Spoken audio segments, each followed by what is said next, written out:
छोटी मोटी पोखरवा हो बाबा, बहुत पानी घटवा। छोटी मोटी पोखरवा हो बाबा, बहुत पानी घटवा।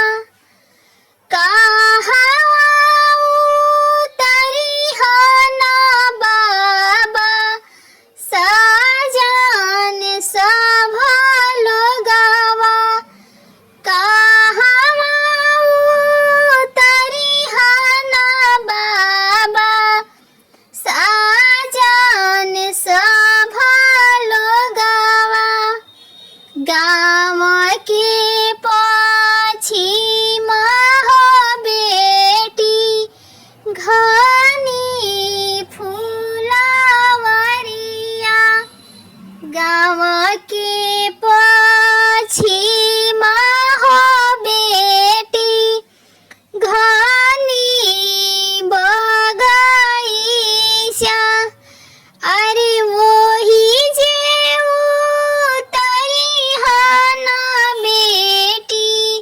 साजन सब लोग। अरे ओही जे उतरिहना बेटी, साजन सब लोग।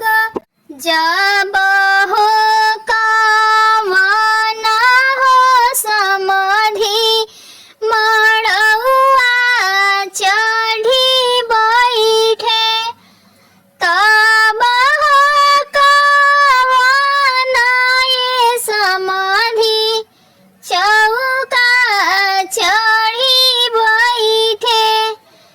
जब हो कामना ये समाधि, मड़उआ चढ़ी बैठे।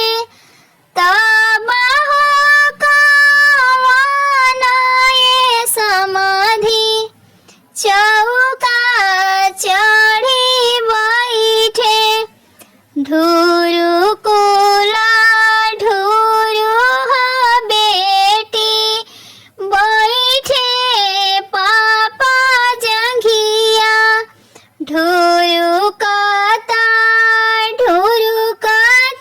बेटी, बैठे पापा जंघिया।